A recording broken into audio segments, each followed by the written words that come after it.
Жалал Абад суу каналы башкармалыгында 2019 жылдын эсептөө палатасынын жыйынтыгы менен 80 миң сом акча каражаты максатсыз пайдаланган. Мындан тышкары аталган мекеменин жетекчиси Төлөнбек Бакировда 2009 жылдан тарты Орусия менен Кыргызстандын кош жарандуулугу бар. Мындай пикирди жергиликтүү кеңештин кезексиз сессиясында депутат Шайырбек Ташиев билдирди. Бул жанагы укук коргонгондору өзүнүн жыйынтыгын чыгарып бергенде ошол укук боюнча өзү ошону жооп берет. Ал жергечи.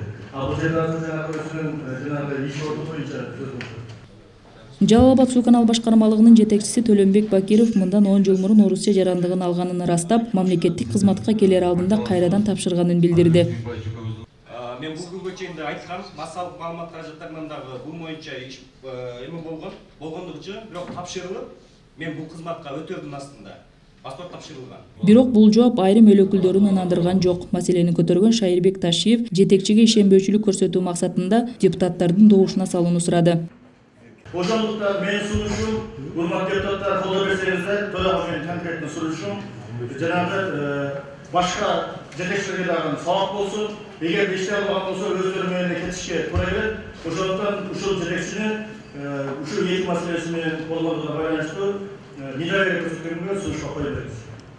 Бул боюнча айрым массалык маалымат каражаттарында 2 жолу колго салынганы айтылууда. Бирок добуш берүү жыйынтыкталбай жатып, дагы бир эл өкүлүнүн сунушу менен кыска мөөнөттүк танапис жарыяланды. Төлөнбек Бакировго ишенбөөчүлүк көрсөтүү сунушу танапистен соң каралып, 21 депутаттын макулдугу менен колдоо тапты. Урматтуу депутаттар, анда Шайырбек сунуш болушуна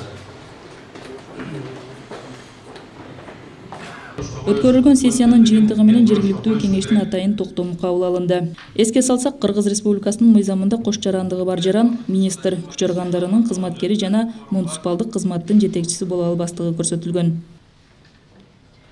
Нурайым Турдумаматова, Бийбек Жумабаев, Аскарбек Исабаев, Жалал Абад шаары.